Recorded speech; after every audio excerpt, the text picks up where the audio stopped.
You're muted. That was no good, wasn't it?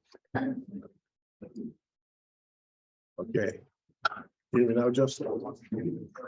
Yep, you're good now. Thanks. Okay. We have a robot in another room that's managing this for us, so. Okay. Roll call, please. All board members are present this evening. All right. We don't have anything to add to the agenda. Do we have something that you had brought up? The concrete, do you just, Yeah, I'd like to add to the agenda. I'll call it a possible approval for resurfacing the basketball and the tennis courts at Duck Lake Pines. And we'll add that in at the end. So it would be 9G. Remind me because it's Cement. 9G.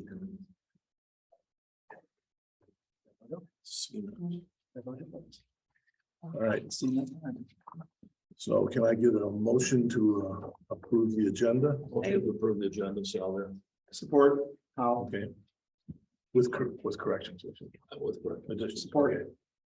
Okay, moved and supported. Vote please. Mr. Howe, Mr. Hall votes yes. Mrs. Cooper? Cooper, yes. Mrs. Frederick? Frederick, yes. Clerk Flowers votes yes. Mr. Salvia? Yes. Mrs. Lewis? Yes. Mr. Hamel? Hamel, yes. Motion carries. All right. The next item is a consent agenda approval. Can I get a motion to approve? I would move to approve the consent agenda as presented. Support Lewis. Moved and supported. Vote please. Mrs. Cooper? Cooper, yes. Mrs. Frederick? Frederick, yes. Clerk Flowers votes yes. Mr. Salvia? Yes. Mrs. Lewis? Lewis, yes. Mr. Howe? Mr. Hall votes yes. Mr. Hamel?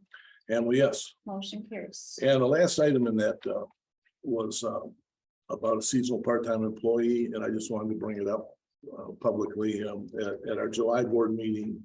The board gave in-house officials permission to hire a seasonal part-time employee not to exceed 29 hours, and we have hired Jill Matthews at $16.50 per hour.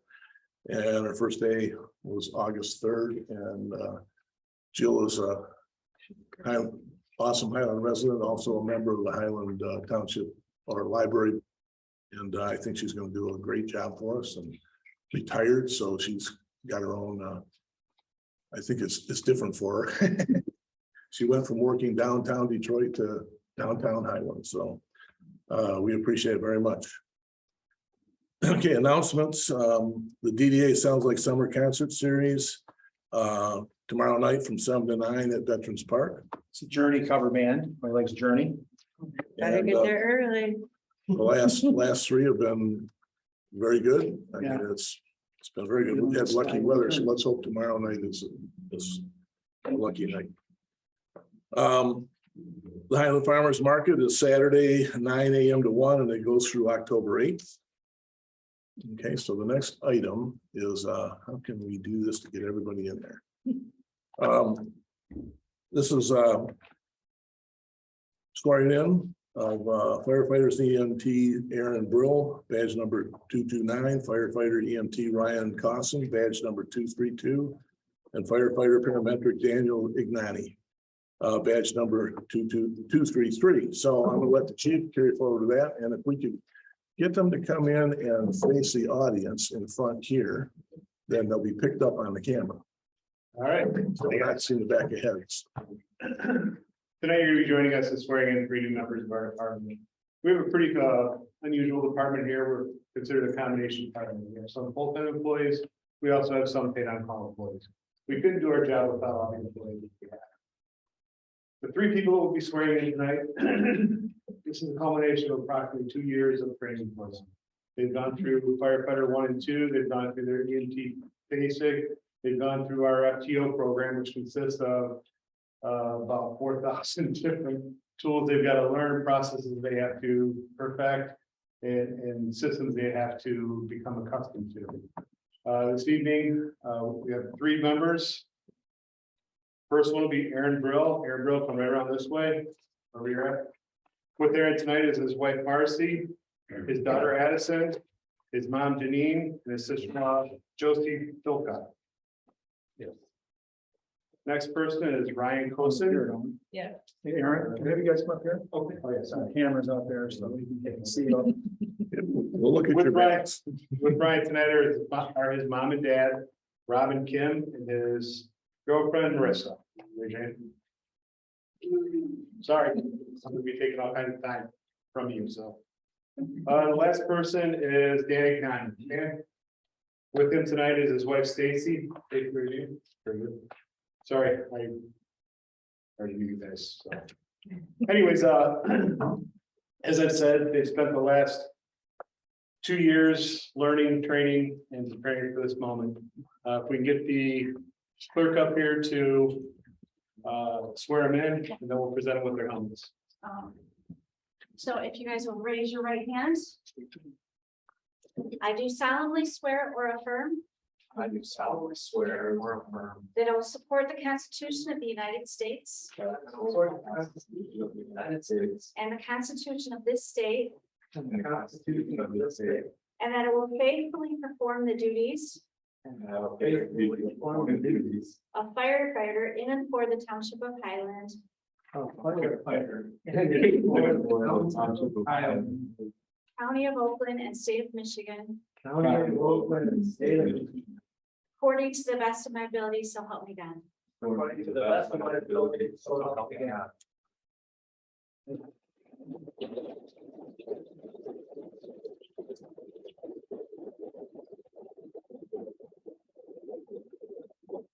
We see that process, as they go through the process, they start out with the probationary helmet, which is much different from this.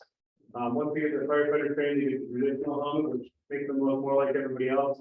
But they have identifications on the front that says that they're either missing this class or missing that class.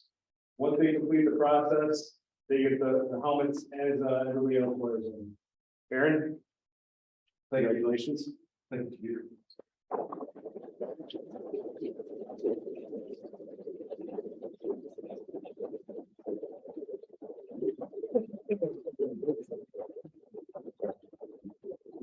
Thank you. Thank you very much. Let me say something real quick. Yes, you may. Dan and I worked together at Lakeland, and it was really excited. Every morning we seemed to find each other. A few of us sit in the teacher's lounge, and when I heard he was first over here, I was very excited and very proud. Great job, Dan. Nice to have you officially on board. So now we got more to talk about in the morning.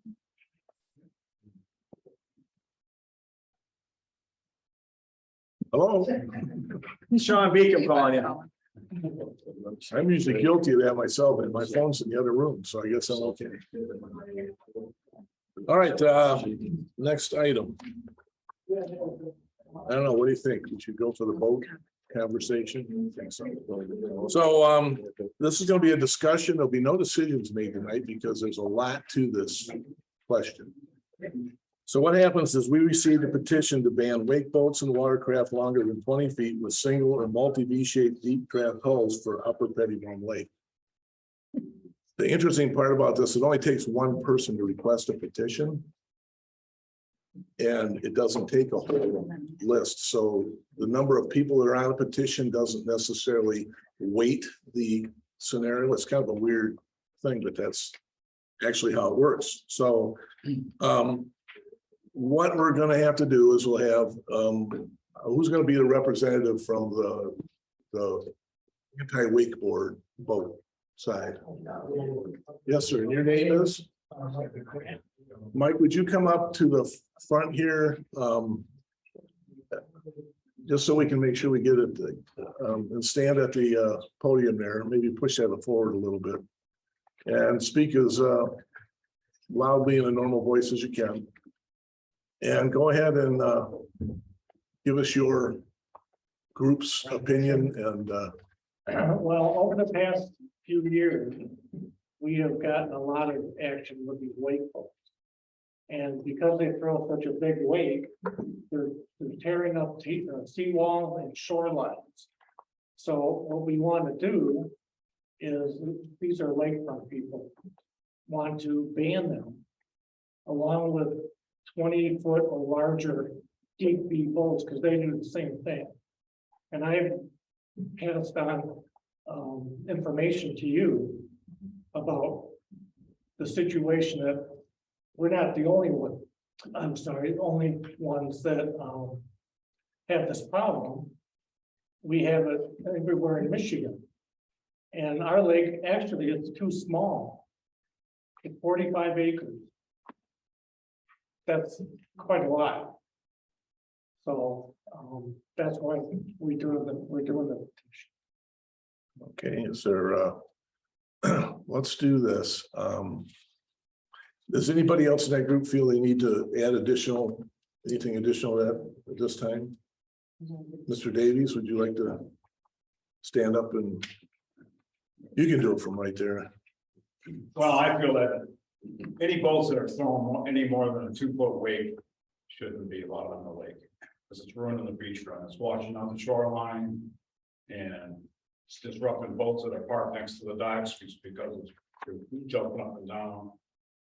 And no, somebody's got, I mean, if there's a 26-foot boat out there, that's awful small lake for that.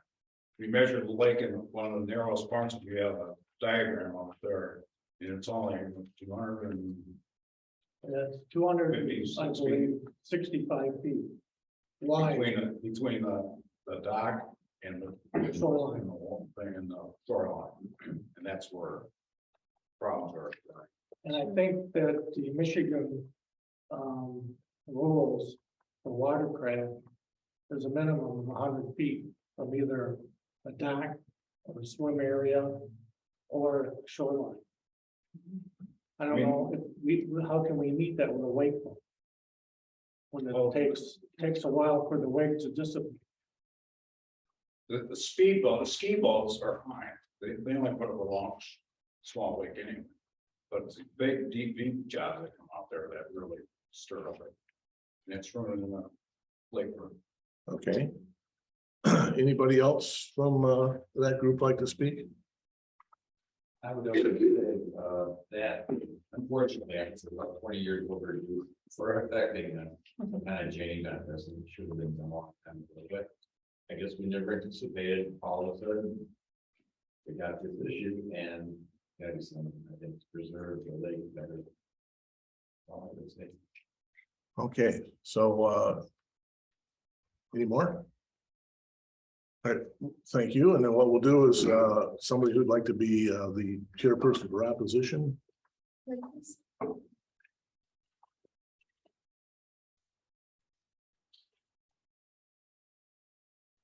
Hello, everyone.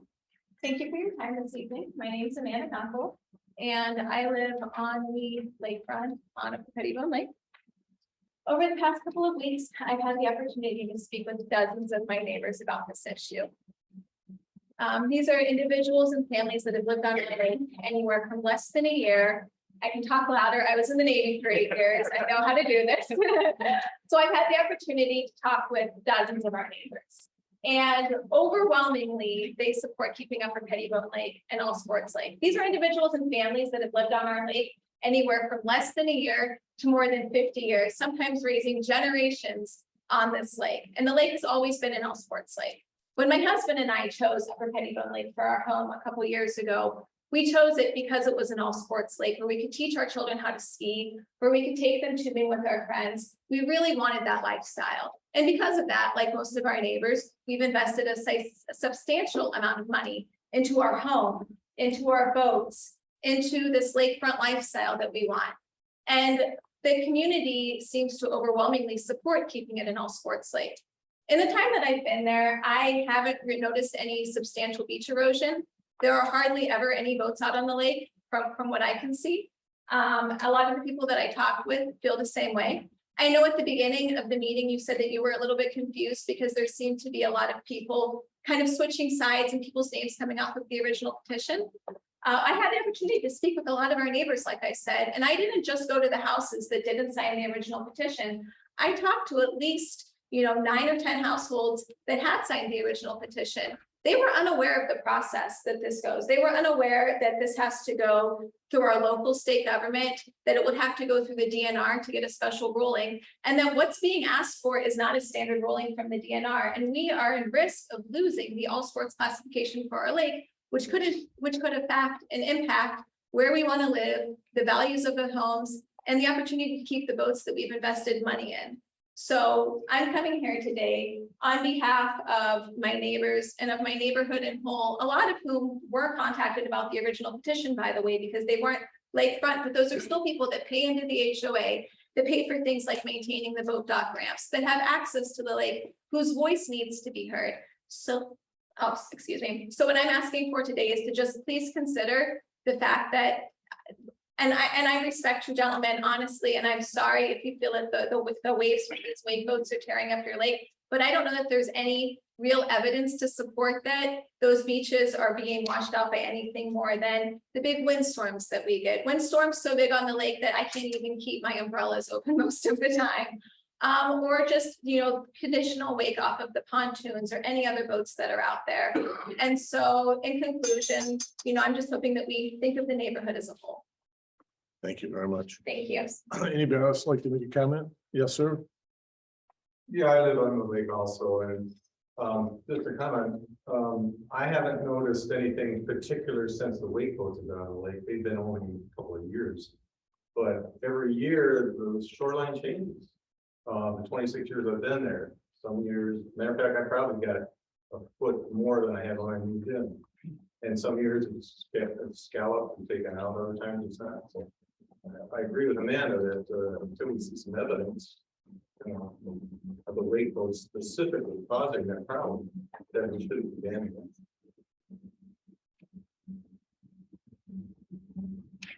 I was also one of them that about it. Yes, sir. My name's Jeff Butler. I live on the lake. If there's any photos that they provided of all of this damage, I'd like to see it because I think that I have an open mind right now, even though I do have a boat. If any of that was provided to the township, I'd like to see it.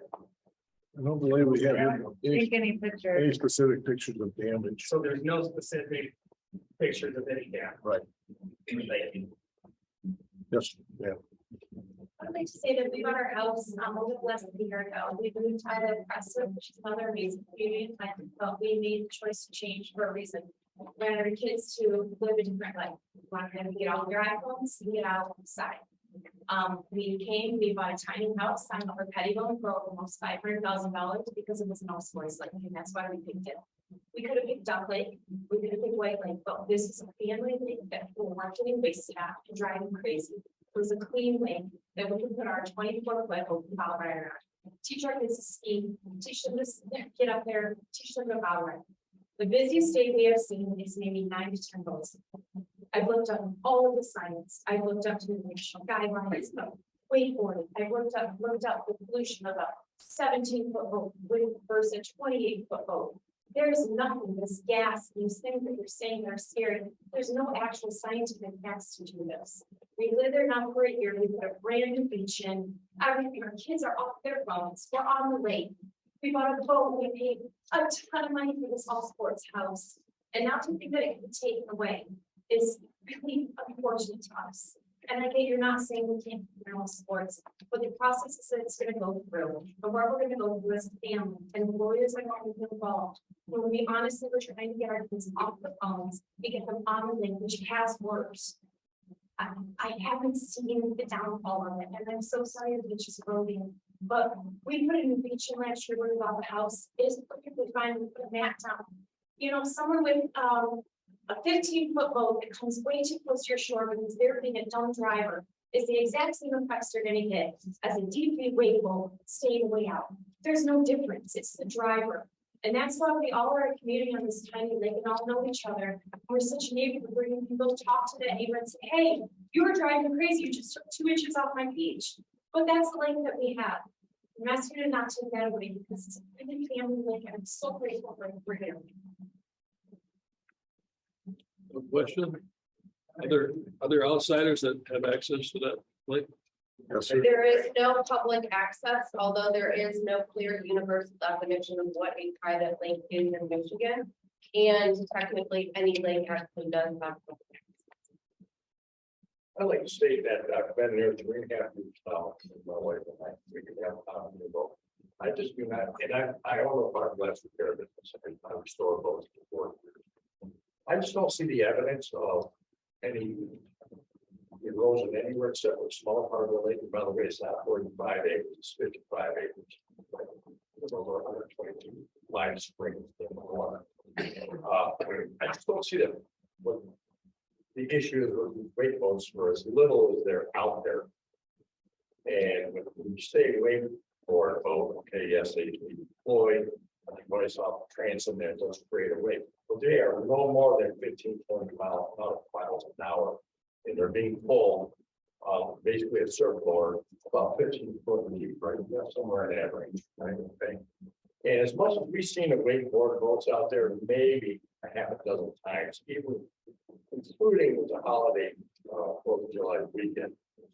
There's maybe 7 boats that fast tops, and I've never seen these wakeboard boats going more than 2 or 3 hours at a time, if at all. There's some of that, and I'm just, and I own an acre on dead end, no levee, and we have no beach road. I see the issues of lack of maintenance on a smaller part of the lake. I see docks that are sunken, that have been like that for years. And you know, I mean, there's a lot of lots that have a good back and over. So it's basically lack of maintenance at this point, in my personal view. All right, anybody else? Good, so you want to say something? That's okay, I'll get to you in just a second. We're kind of doing sides here, so a few more people over here, so yes, ma'am. So what I'm about to say, I apologize to my neighbors, but I just can't have this mess. The petitioners wanting to ban certain boats state they're concerned that our boats are a threat to the lake shoreline in terms of erosion and damaging polar seawalls. All motorboats on the lake made waves. I saw 2 pontoons on Saturday far bigger than my 23-foot boat, going fast and also making large waves that reached the beaches of my neighbors, bringing their sand into the water when the waves boiled onto the lake. That was the same as my boat, yet pontoons and ski boats are not part of the petition to ban boats. If the petitioners were truly concerned about the environmental effects of erosion, then they would have asked for the lake to be a no-wake lake, but they did not. They were very specific so that their boats are not included in the ban. So this implies that they're not that concerned about erosion. Our state's official website has a very large section discussing shoreland management and natural hazards, coastal erosion and flooding, stating higher water levels and storms are changing the shorelines. There isn't any mention of boats of any kind.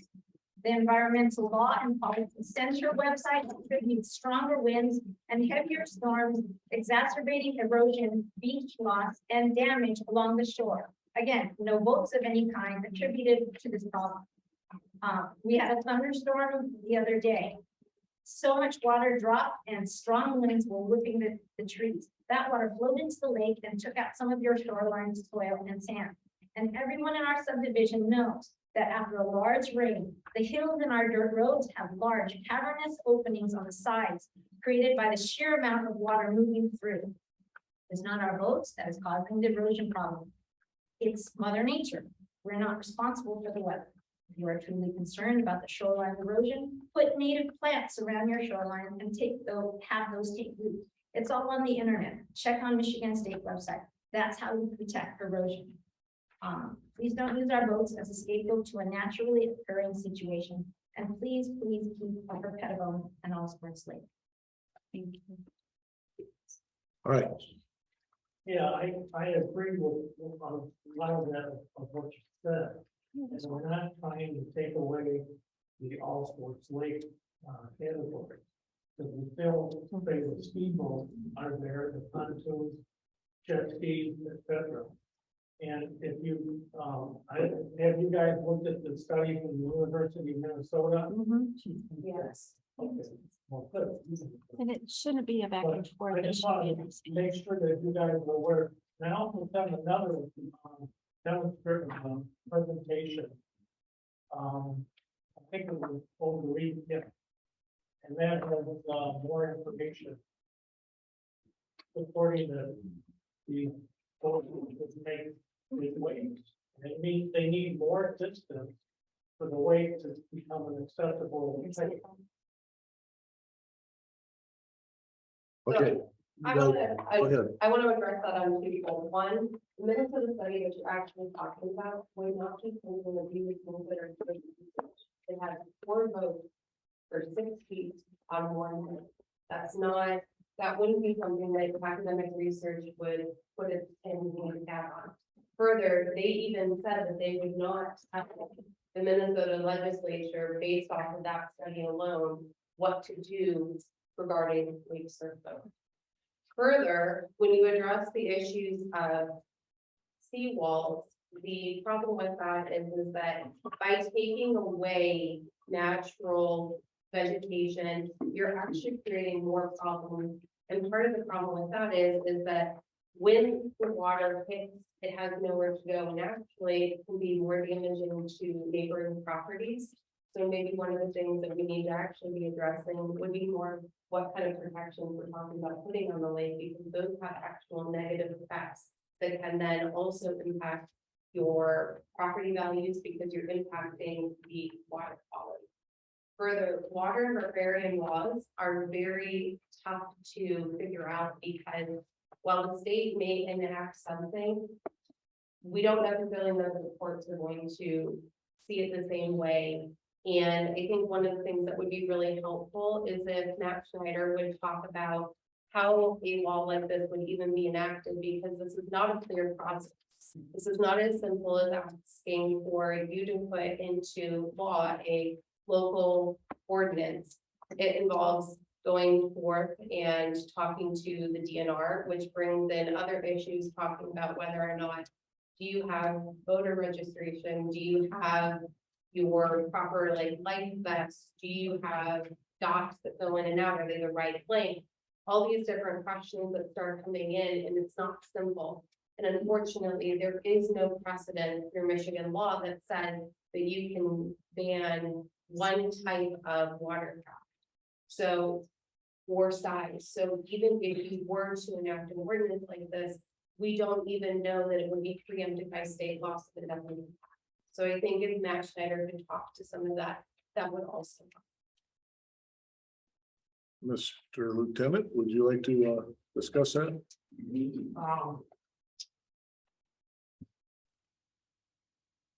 What I can tell you is, let me give you a little history or background on our marine unit, so that might help you, like you're talking about the local. Hey, Matt, come up a little closer. So- Record it.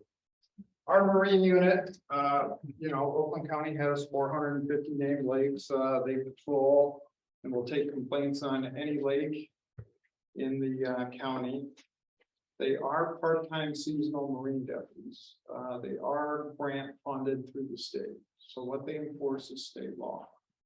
They don't enforce local ordinances throughout the county. Does that answer? I think that answers part of it, but just even what, going a little bit further into what the actual process would be, because I know that part of what gets very confusing is that once it would have to be a recommendation from the township to the DNR to even do a study to look into this. So I think the purpose of this meeting is to hear the community's concerns to the board to make a decision how to go forward. Depending on what they decide, if they were to go forward, they would have to reach out to DNR.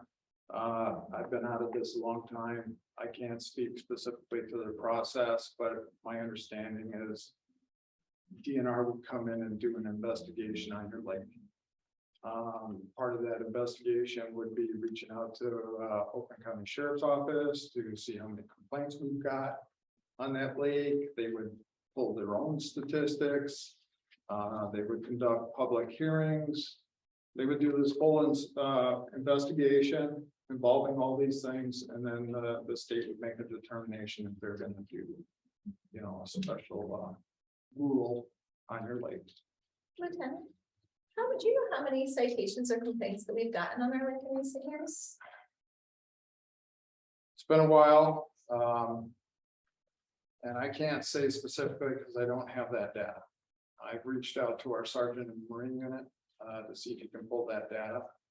I can tell you, I can't think of any. I did the Marine unit 2 years back in 2008 through 2010. I don't remember any complaints. I've been doing the dive team for over 20 years. We've had no drownings on that lake. I've had no complaints as far as I know. It's relatively safe, non-existing lake as far as on our radar. Thank you. Go ahead, Steve. Over the years, when I first moved out there, if you had a 50 horsepower outboard motor, that was, all the neighbors were, ooh, you know, that's too big. It's gotten to the point now where we got big boats with big engines and they're ripping up and down. I'm just worried about the safety. I mean, it's a small lake. People go out there on inner tubes and float out in the middle of the lake. I'm not seeing them get hurt, that kind of thing. So, I mean, it just seems to be building and building. It seems like, okay, what's this going to do like that? All right. Right. Let me just See how long you been? 23 years. Okay. Let me just reiterate, we will come out to all your complaints. If you call our dispatch number, we will come out to all your complaints. So. If I may, you know, like I said, we've only been there a couple of years and we haven't been there for decades. But I've never seen anyone doing unsafe actions on the lake. We have a 20-foot boat. It's a diamond shaped hull. It's not even, you know, under attack for a chance, but you know, we go out there and we know the laws of the lake. We're very respectful of the swimmers, of the tubers, even of the other skiers. You know, we take turns. I haven't seen any risky behavior on the lake. You know, as this fine lady stated, it's a family lake full of families. People are very respectful of each other. The study that was brought up about Minnesota, they never stated what types of boats those were, what length those boats were, what weight those boats were. You're good at that. Thank you. A lot of time yelling at junior sailors on deployment. And so, you know, I agree that it's really hard to take that study into account. If there was like clear evidence that the boats are doing this, but as this gentleman stated, there are very few wake surfers out there. We can wake surf on our boat if we want to, but we've even only skied twice this year. There just really aren't a lot of people out there doing water sports activity at this time. So it's really hard to say that those sports are negatively impacting the shoreline or causing safety issues because none of you can inform them. Okay, so, Joe, As a follow-up to what I said earlier, does anyone know who owns the boats that are doing this? Has anyone talked to the people? I thought maybe they were outsiders, but if something is happening and you know the boat, you can see that person. Does anybody talk to that owner of that boat? So I'm the main one that majority of people are mad about. I'm pretty sure. First off, the clearing of the side of the boat is over 4 feet off. It's a 22-foot boat. They're claiming it's a 26. I've heard all of them. Second off, I know majority of the people. I always try to say, other people skiing or want to ski. I go say, hey, you guys want to ski? We've been serving for a half hour. You know, go for it. You know, we try to take turns. Appreciate it. I'll be honest. I've maybe 5 hours of surfing this year.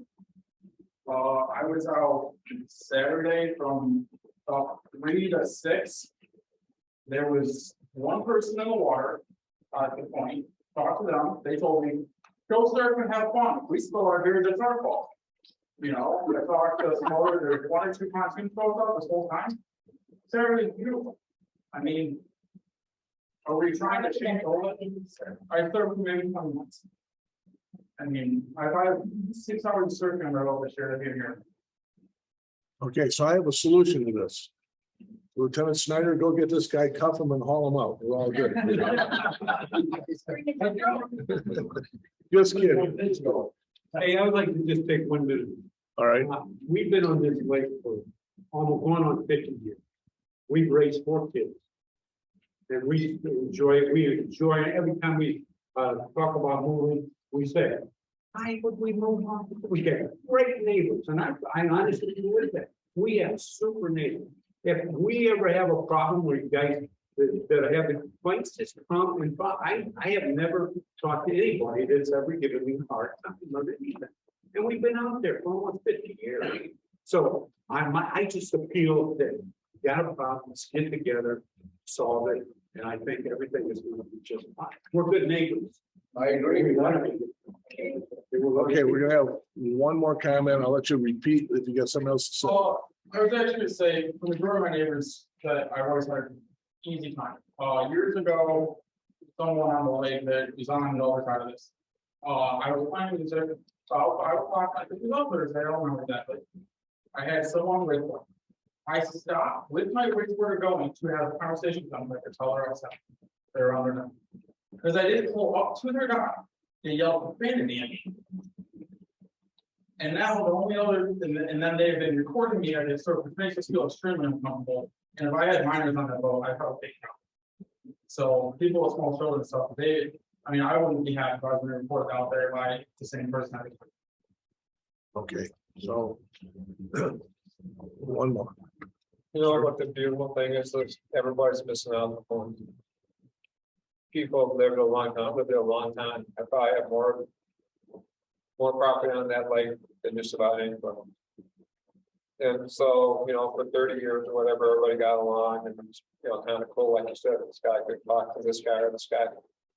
Now these guys are pitted. Now you got two sides. You pitted two sides. You made enemies of everybody. You should be very proud of what you did. That's just what America needs. We need to come together now. We don't need to fight. We don't need to have this. We've got enough problems in the world already. All you guys are doing is just bringing on more. It's up to you. Forever changed my view of you two guys. You forever changed how I think of you. I think of what you guys do. Just like you think of the same thing with me. You know, that's beautiful. America's beautiful. You should be very proud of yourselves. Okay, we should, admonishing isn't something we need to do. So last comment. We wouldn't even be here. If it wasn't for what's happened the last few years. Successful trading on both.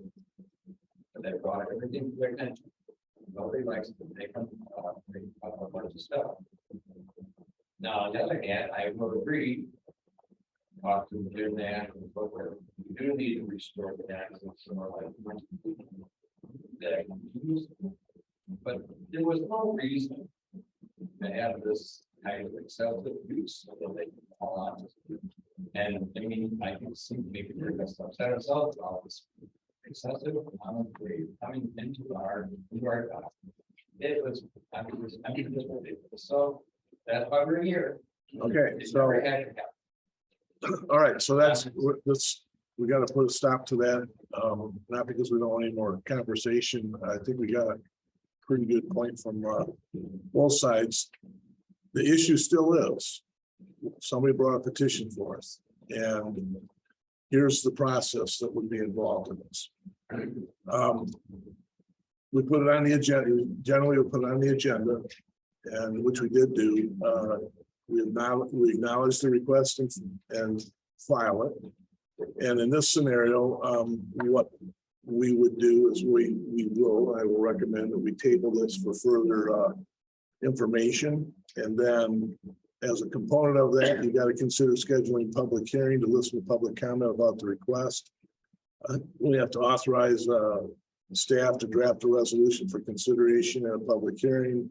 We've got to authorize staff to draft a hearing notice. We've got to mail notices to lakefront property owners 15 days prior to the public hearing. And not to make a big point, but all that costs money. And so this needs to be, if you guys want to continue this petition, the ones that filed it, then that's where we need to go with it. If that petition is exactly as you want it to be, or if you've got some other approach that you want to make on it, we need to know that. So then what happens is we come back, we have another public hearing, which we have heard. I mean, we're kind of stepping forward. What I'm hoping, or what's hoping, is that before you guys, or maybe even after you guys leave tonight, maybe everybody can kind of think about the process and maybe figure out how to deal with it without having to go through the process. So you're just. That just brought to light, need be respectful of what you can, not ready to just be very conscious. If that's a resolution to the situation, then I think everybody now understands that. It's an easier way to handle when this gentleman or this lady here would like to take their boats out on the, if it's the same boat, I don't know.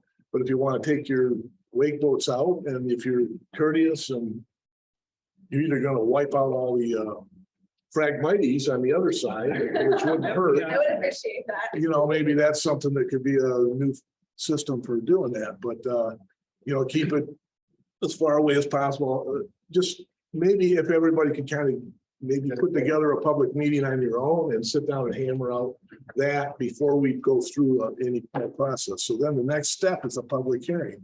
If we decide. If we decide, Supervisor, and the board has the right to decide whether to move forward, you mentioned the process. Who pays for the process? the taxpayers. Township does? Yeah. And didn't I answered the that question. say though that this will be a very difficult one to ordinance to enforce? Yes. So, Yeah. do we want to enforce an ordinance that's not very enforceable? Well, what this boils down to is it's in, if you guys want to continue with it, now it's in the township board's hands.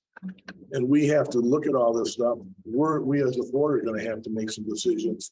Is based on public comment and common sensible reading of documentation. And there's been some good stuff and some that I can see is full of Swiss cheese. In terms of, you know, application of that. And then, so next thing is a public hearing. You have to have a majority vote on the board. And if it's yes, then we have to send a resolution to the state, and then they go through their process. And they will go through a very detailed process. They'll interview people, they'll hold public hearings, they'll make a recommendation to the township on a special rule. And I know that my experience with the DNR in the past on a number of things has been that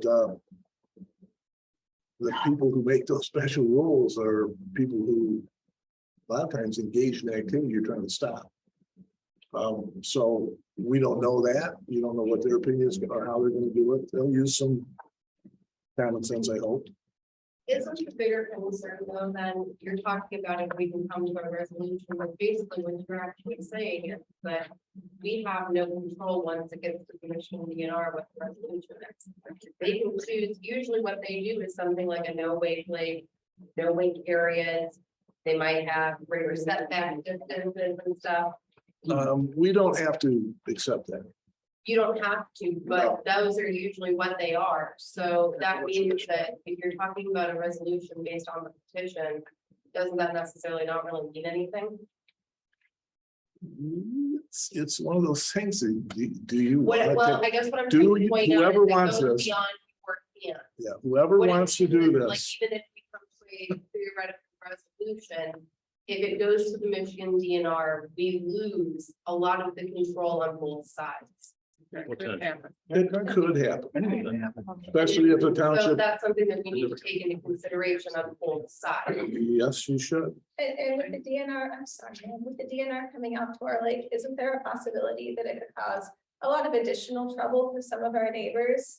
Yeah.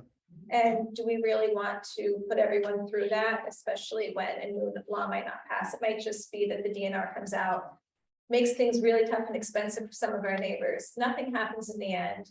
And instead of coming together as a community, like I would be very open to getting together as, you know, the Oak Grove HOA and then the other lakefront owners and community owners that are part of the HOA, getting everyone together, making sure everyone is aware of the rules, aware of how far they have to stay away, aware of how they have to drive, and really kind of having that discussion so that we can come to a common resolution and, you know, keep that tight-knit lakefront community that a lot of us moved into the neighborhood for. I certainly, you know, don't want to be out there skiing with my little kids and wondering if, you know, the people that we're seeing in their lawns and in their boats are, you know, staring daggers at us. I want to be able to like wave and say, hi, how are you? So here's a recommendation I'm gonna make. I would like at this point to table the conversation. I'd like all of you to find a way to work this out together. And, you know, because I know Steve Davies, know him forever, and some of the other people here. Sounds like a block party. It seems to me that rather than have the situation where somebody feels like they don't like you anymore. It's not that you have to like each other after this, but I think it's a lot better. You guys do have a lake that has a real camaraderie. I've seen that myself, you know, and We have an association. And Donald, they were part of the association years ago. For some reason, they broke away. That was before my time. yeah, well, anyways, what I'm getting at is if you guys want to continue with the petition, you need to state that tonight. If you want to take the opportunity to maybe discuss it and see if there's an alternative plan, which could include, I don't care if it's scheduling or it's just common sense and courtesy or how many boats on the lake at a time, and everybody understand it's kind of like getting in the loop. Is it my turn? Is it my turn?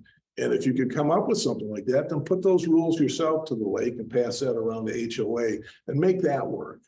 Because I'm telling you, going forward with this, I'm a licensed septic installer. What I would hate to see is a DNR come out and the next thing you know, everybody's putting in a $40,000 or $50,000 septic field because the DNR found out something you didn't want to know. I want to finish. Okay. I want to finish what I started saying earlier. I was asking the outsiders on the lake, sounds like no. We have some people complaining, but I asked who is doing the problems. And one man stood up and he said he's got a wake boat. Why aren't you talking to the people who are making the problem? And talk to them and say, can we get together? That's an easy fix. You have a small lake and a small amount of neighbors. So if there's only 2 or 3 boats that are doing this or maybe doing it, get together, stop arguing and talk about it. I'm sure he's a reasonable guy. He's younger. We got older clientele, older neighbors. Get together, use wisdom. Okay. Wisdom will fix things. If he sees that he's offending, he didn't realize it, maybe talk about it. That's my solution. Okay. Which is, One more thing to add. yes, ma'am. Again, it sounds like these are the exceptions. Like Matt said, if there's a problem, call in a complaint and have Matt come out and address it too. I appreciate what you said, because I think that the best You solution start there. is to try and handle it yourselves. So on that note, I'm going to make a motion to table this for further information, and what we will do is give you guys an opportunity to do what we've kind of asked you to do. And if you just can't come to terms, then those that have a complaint have a right to file a petition, and they can come back to us and say, we want to move forward. I'd really like to see not have a scenario where the value of that lake gets compromised in a whole different way. Personally, I think it's possible to happen. So I made the choice years ago to move off of Duck Lake and onto Harvey Lake because there were no boats. So if you want to have all sports lake, all sports means all sports. And the irony is that wake boats were designed for a specific thing. And I don't think anybody, when they designed it, really thought about wiping stuff out. So my motion is to table this for further information. Cooper support. Support, Judy Cooper, and let's have a vote to table. Okay. Everyone ready to vote? Yep. Yes, we are. Okay, Mrs. Frederick, yes. Clerk Flowers votes yes. Mr. Sylvia, Yes. Mrs. Lewis, yes. Mr. Howe, All votes yes. Mrs. Cooper, Cooper, yes. Mr. Hamel. Yes. Motion. And I want to withdraw my permit to put a submarine in that lake. Yes, Yeah, if you guys would like to use this room, just contact the chief and you can set up a meeting here. And any offenders will be hosed. They need to practice on something. I mean, you know. So I did look at you guys. I'm sorry, I didn't mean it that way, but so thank you for coming in. Thank you for being responsible and not, you know, slicing and dicing each other. I think that's the beauty of Highland Township, is that we have a community that just doesn't seem to have that in their blood necessarily as a whole. So we had a great election where people didn't come in and create havoc, and that's a sign that that's how our community is. We all try hard to get along. We don't all see the same image of things. But we do try to get along. So let's try and do that. So if you guys want a meeting, put it together with the chief and you can meet here. Yes, sir. Yeah, Rick, I agree with your decision on Tanya. We can discuss it and try and resolve it ourselves. But the petition brought it to the attention of the area that, you know, something has to be done. Whether it's saying, you know, banning wake boats or saying we're restricted to certain times of the day, whatever. And I don't see why we can't resolve it that way. But if it continues to become a real big problem, you know, maybe we have to reinstate the petition. Yeah, that's totally, you know, that's totally feasible. Started the conversation. Yeah, here. you can start it at the, you bring You in. already did. So we've already got data, we've already got information. You have an opportunity that we can just kind of put that in a file and hope it doesn't have to come raise its head again. And I think that give it a shot, see what you can do. And this one, you reiterate to everybody who's here, we have a very unique lake. It needs to be protected and taken care of. We are so fortunate. Those who know about other lakes, how clean it is. We are very, very lucky. So we have to take care of it. So who's lived there the longest? Huh? Steve's 43 years, 50. 50.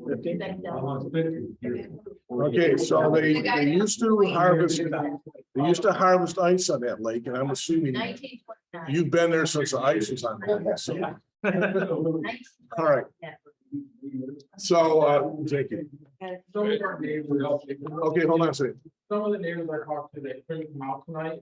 His father lived there, he's 94 years old, he said 70 years. Wow. Okay, And I talked to them, they couldn't make it.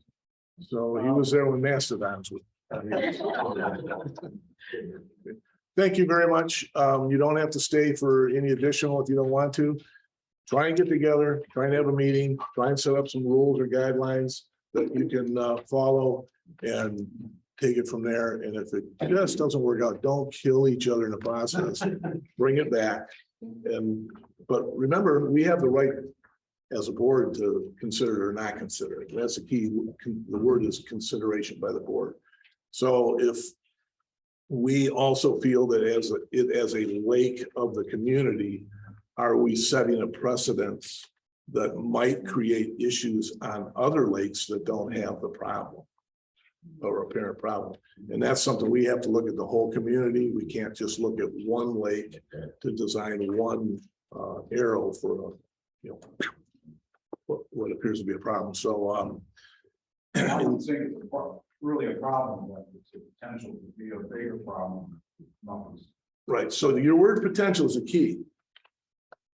Put the rules in place and everybody knows. As a community, you could put together your own guidelines, get everybody together. Yep. We've had this issue, we find out who's somebody's worried about. Get together, talk about it. This is simple. This is not rocket science here. Yep.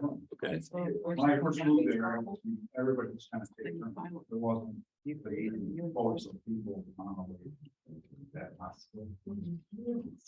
Well, we only had 3 words. Okay, we gotta move on. You guys can have this conversation outside. Thank you, Ray. Thank you. Move on. We don't get those cases.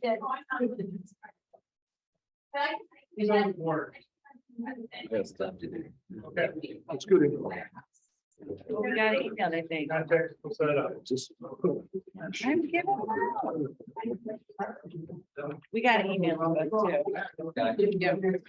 Yeah.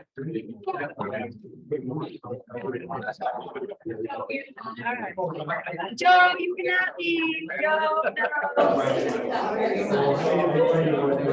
All right, folks, we need you to depart so we can move on. You're not gonna stay for the meeting, can you step outside, please? Chief, stepping up. Must be leaving. You lost your crown. Now they're gonna have fun.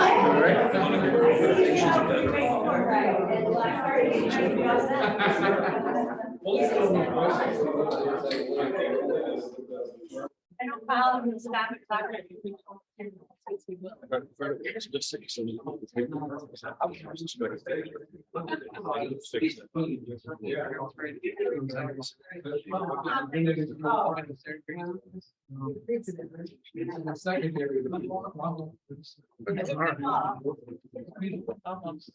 Okay. Good work.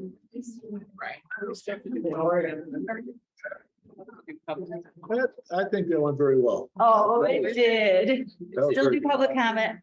Okay, next on the item, Public. what do you mean public comment? It was before the, Oh, well, who That's cares fine. about that now? well, legally required. I think. Okay, anybody have any public comment?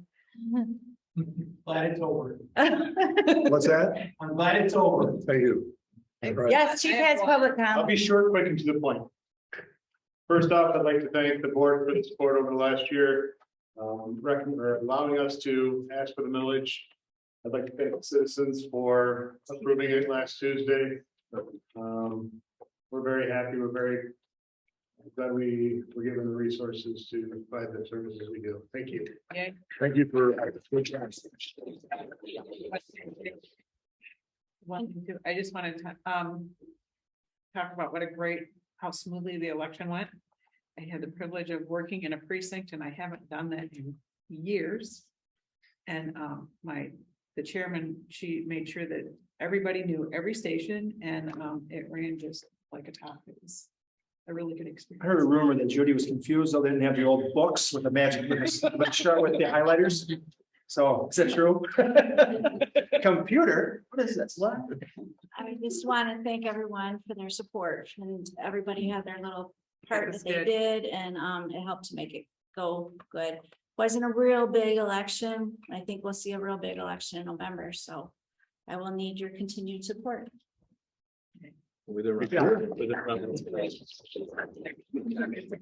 Small or big, you still have to open 8 precincts. Yeah. Yeah. So it doesn't matter. Okay, so And an AV.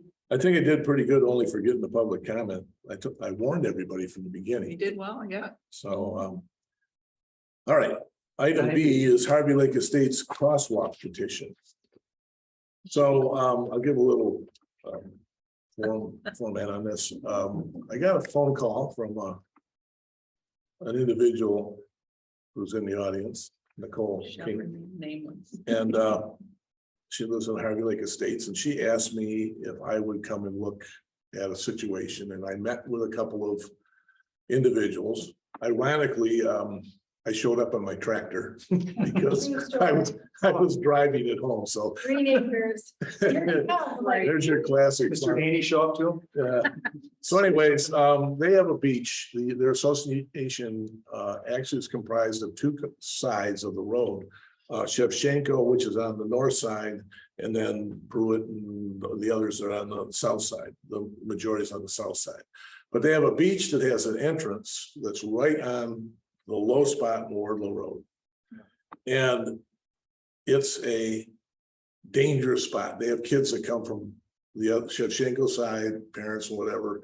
And to get across that thing is something else. And the irony was, we were standing there, I think there was 3 here that were with me. And as we're standing there, you hear this whoa, and this GFL truck goes by at about 45 miles an hour. Not kidding. I mean, the GFL blurred as it went by. It might have been 3, but I doubt it. So it doesn't take much to realize that, it's not, they couldn't stop that thing if they wanted to. But what happened is I said, here's the best way that I think we can work this out. You guys send us a letter that tells us what you need, why you think you need it, and get some signatures to it. Then we as a board can look at it and say, is this something that we want to support? Because you realize that there may be some costs involved in this. We don't know who would or could pay for it or how to pay for it, but there might be some costs involved, so we have to look at that. We are also the go-between with the county, the road commission. So what we need to do tonight is look at the situation, and what they would like to do is to put a crosswalk with signs that identify that it's a crosswalk, kids. I mean, we have signs out there for ducks and moose and bear and I don't know if there's any Person chickens. bear? No. They're out there along the roads, but you know, if you're gonna put that out there, you're warning for something that you might smack into, well, why not put a sign out there for kids you might smack into? And hopefully you don't turn that into a habit, you know, so. There's plenty of dead animals on the road in that area, so we don't want to have any kids end up being a victim. So Lieutenant Snyder, I noticed, I think even the day we were out there, the sign was out there, wasn't it? The speed sign? No, not that. You sure?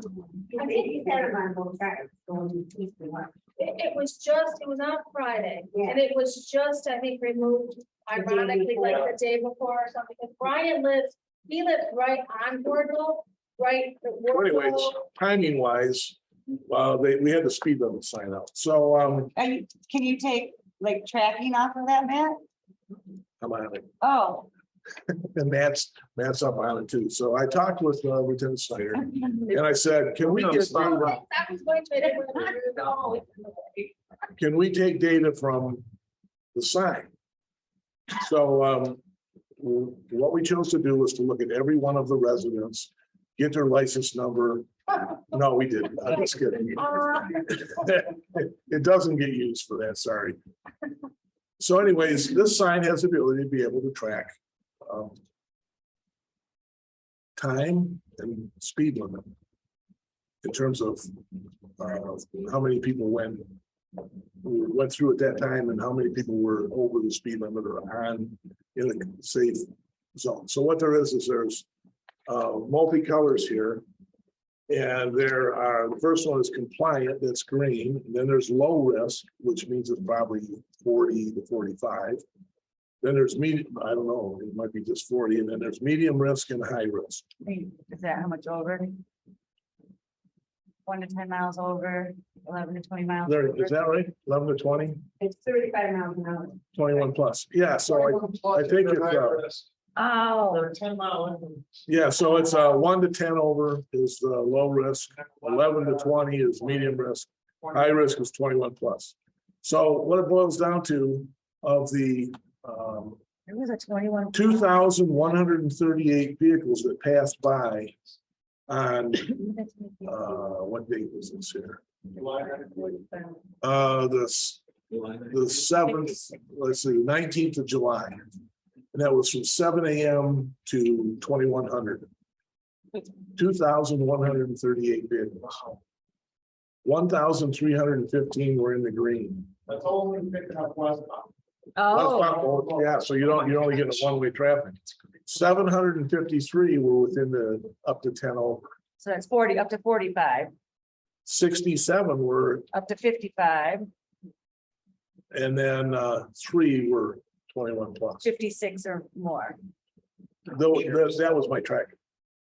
I know for that fast. So there's data here that shows that the people are they're mostly compliant, but there's 753.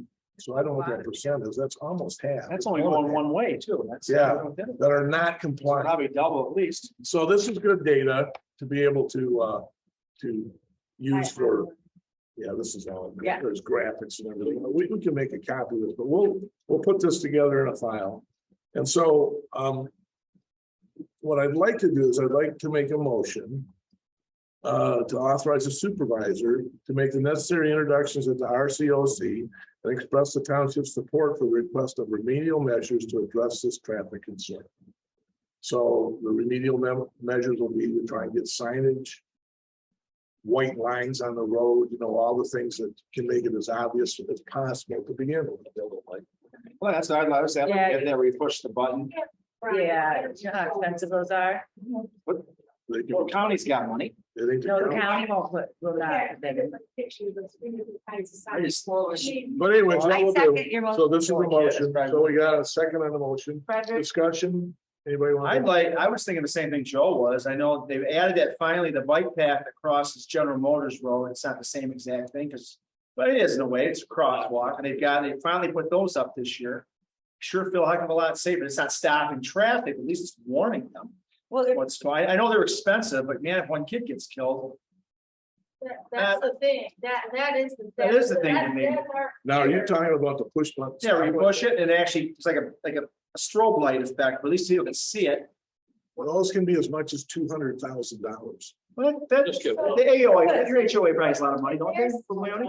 signs and crossing, I mean, that's a, that should be visually. Yeah, and we do have some signs, I'm sure we've all driven around in different communities that we've seen these signs. What we were chatting about is that not only is our beach, it runs right across to Shashenko, which is an extension of our Lake Estates. Right. On the other side.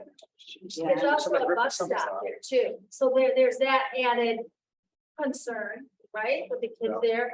But when you're heading westbound, Brian and I were talking, when you're heading westbound from Harvey Lake Road to Milford Road, you're heading westbound, it comes up, there's almost, you can't just throw a sign up. Right. Because it almost, we feel need to go to the road commission or someone where they, like John was saying, they assess the Site distance. the site itself, because. Well, they would have to. Right, because what we don't want is false Security. safety. And then there's I grew up across the lake next to you. I lived in my house for 16 years. In that stretch, that workload between Harvey Lake and Milford Road is almost like a side street.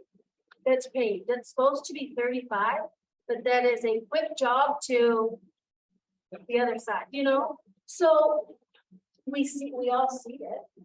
They, What do you believe is the most effective? What would you recommend? What have you seen work? It's been called up a lot tonight. Yeah. Spike. He knew. Crosswalk with signs is not a bad idea. You are seeing a lot more volume of traffic. That's the Township road. But again, that's, I agree with the road question has to be done. We also kind of got a downside where Woodville doesn't have any sidewalks. A little bit of a downside, so I wouldn't know where to go. That's totally different. But as far as you're at, do a crosswalk, that's not right. And the other thing is we can have the sheriff put that sign out there on a semi, oddball schedule. Because it does have the effect of people, whoa, If you have a request, you want a specific data. This stuff's data. Typically, we deploy that on the days. They want it Friday through Sunday. You want to see what traffic is on the words. People call in, request for that sign, and share that throughout the whole township. I would put speed traps on. Everywhere we deploy it, we generate a report. We keep that on 3 rings by. That way we have traffic. So anyways, on that note, There's a motion and a second. Can I, one more thing, I don't know if it's a work or not, but I was thinking, I told Rick about this a long time. I used to go to Salt Lake City for work related thing. Difference was they had to stop, the rule was you had to stop at the crosswalk, but they had these bright orange flags on sticks on each side of the road, and you carried those across. You kind of waved them, and it seemed kind of dumb at the time, but it sure was nice. Pick the flag up, and these people could see you if you're crossing. You've got that, some kind of neon color, heavy duty like vinyl. Yeah, it really, they had all the crosswalks in Salt Lake City. But again, the rule there, you push the button, they had to stop. It was a secondary safety feature is what it was. If it was flat, maybe. Yeah, But the way it comes, I know. the way the lay of the land is that you come going westbound yeah. from Harvey Lake, you almost get to, it's not really a hill, but you get to the top, tip top of the road, and then you try to stop. And that's right where the crossing is. So I don't know. I feel personally like the road commission, if they could just look at it and assess. I mean, I don't think any of us are looking to have to spend $100 bucks, but somebody just said, what we don't want is for a young Yeah. child to be hurt. And we have done a lot we've invested a lot in our beach and that we've had more families than before, the prior using the beach. And here we are. And this is why here we are. Sorry about So- Bad idea. Our job is to listen to your requests and to do everything we can to help make things work right. And that's why I thought it was a good thing to bring it to us and then, so we can vote, to move this thing along. So it's, Has anybody talked to the road commission? not yet. I want to go there with all the armor, everything right out in front. There's no sense, going halfway, just walk in with, here's what we've got, here's the situation. They know that road, they know what's there. And then have the support of the township board. Now, move That it was- forward, please. Yeah, forgive me, and that was the purpose of the letter, right? Right. That was your suggestion for us to get the letter together, because for one of us to call the township, obviously you all have the leverage. So, We wish. right? All right. Fifth floor. Make us feel It's special. layer, Thanks. it's You haven't layer, worked you with the know? road commission in a while. We've got you backing us. I have, I've and then never. we're had a problem. backing you. I mean, it's just a Yeah. layer. Oh, you So- do. All of our, It all of all our helps. neighbors, everyone that signed, so yeah, definitely. All right, so on that note, we'll do a vote, please. Clerk Flowers votes yes. Mr. Salvia, So, yes. Mrs. Lewis. yes. Mr. Howe, Mr. Howell votes yes. Mrs. Cooper. Cooper, yes. Mrs. Frederick. Frederick, yes. Mr. Hamel. No, not just kidding. Motion carries. Yes, it is. Well, what then what is what is this, how does this work? 6-7 years, we'll figure out. how to- Say, the way the government Don't works, take that home. the way the government. No, works. the next step is we'll take this motion and put this together in a package with whatever we have and your letter and your signatures and take it to the county and say, here's what we've got, here's what we'd like to see. How can we make it happen? Or better yet, let's say, let's make it happen. Make it up. Tomorrow, whatever, and get a copy of that graph and check now. Pardon me, Can we get a copy of the data from the? this? Matt, are we allowed to We shared? share that data? Oh, can you send it to me? I just didn't know. I'll try to do that. We'll get you a copy of it. Perfect. You got a question for that? Okay, Would it make more sense to get more data, to get more ammunition to the county, get more data from the signs, or is one enough, you think? I think what'll happen is they'll want to do their own. Okay. And so we can show that we've already, only in one day, what we've shown in terms of traffic, using the police, the sheriff's traffic control sign is enough information, and that was July 19th, which is right there in the summer season. So I think there's enough there to say, you want more data, we'll get more data, but the key is let's get the ball rolling and then find out what the next steps are, so. Would it be helpful to have pictures showing, having feet showing that rise coming over? No, they- Or just from- They'll do that. They'll do that. They know that stuff. And the other thing that happens is pictures don't show grade worth a hoot. I mean, you can have a 45-degree angle and take a picture of it. It looks like it's almost flat. So it doesn't work. Even video doesn't do it. So it's best to have them come out. They know what the grades are and the elevations. They know all the site distances. And we'll try and I'll stick with working right with them to make sure that they'll know we're serious and you're serious. And I've never personally had an issue working with the county. We're very fortunate, but it's because we work with the county. They could put a couple of speed bumps like they have in those trailer parks. 35's a little fast for a speed limit. We don't want a flying GFL truck. I mean, that's like a flying pig. We don't want to have that. Controlled 25 miles. Right, so, all right, you guys have done your job. Now we gotta do our job. Then we'll get the county to do their job. And we'll Say we have. solve this. Now, the problem is, you know how fast the county works. They got a lot of stuff on their plate. And so we'll try and get it going as quick as we can. Will it be done by the end of swimming season? Don't. count on that part, but it might be, they might surprise us, you know? And if we get some kind of a weird thing, we could have a paint party. I didn't say that, so.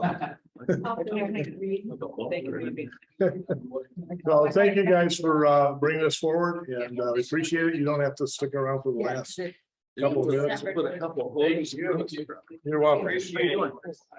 Wow. Put a couple guards. Doing good? Good. All right. Good. Yeah. Okay. We're going to see Brad.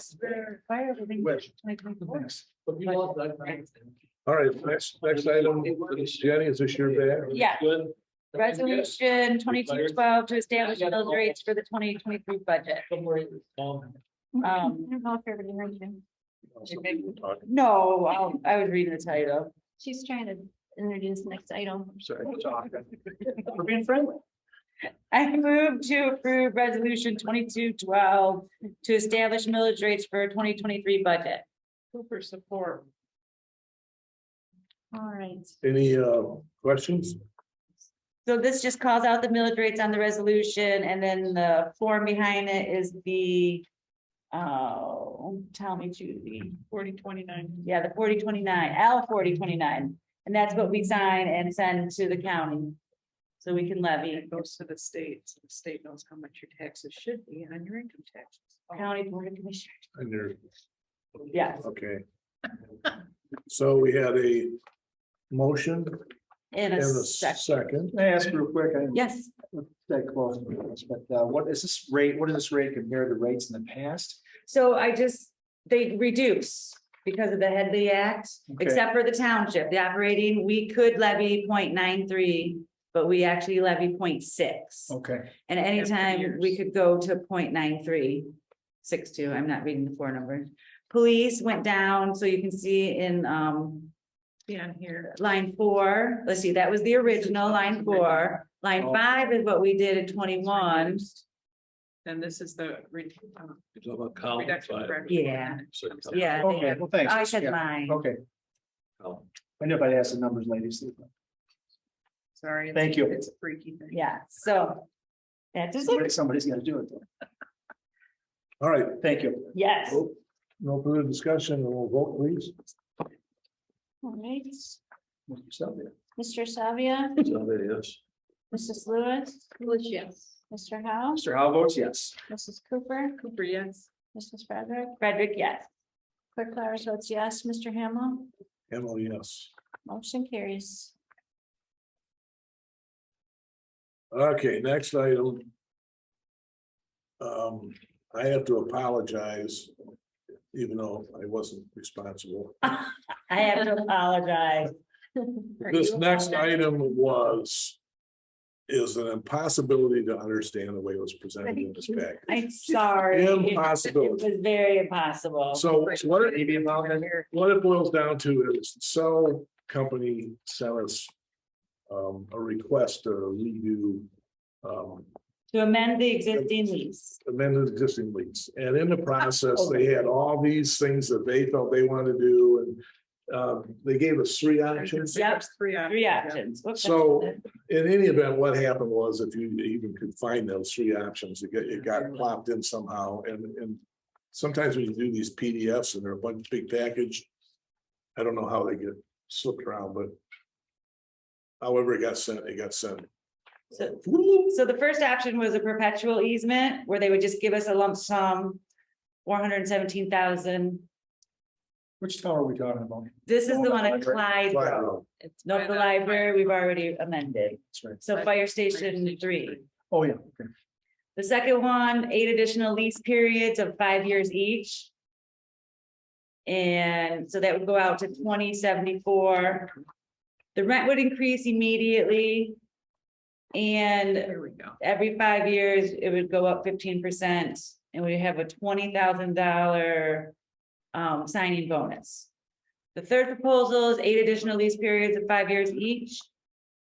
The rent would continue at what it currently is, and then it would go up every 15 or every 5 years, 15%, and we'd get a $50,000 sign bonus. So what it boils down to is, if I had, So you did- we had gotten them memo to go with it.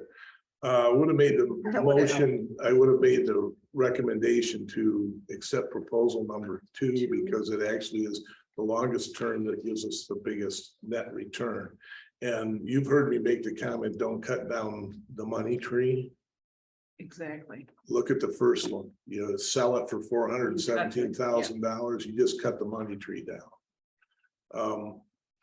Yeah, this goes way out in the years, but the truth is they, every 5 years, they have an option to cancel the lease anyways, but this does give us an ability to be able to push the thing out there, collect the money off it, and put it to the use that we've already been doing. These cell towers have been a significant amount of our revenue.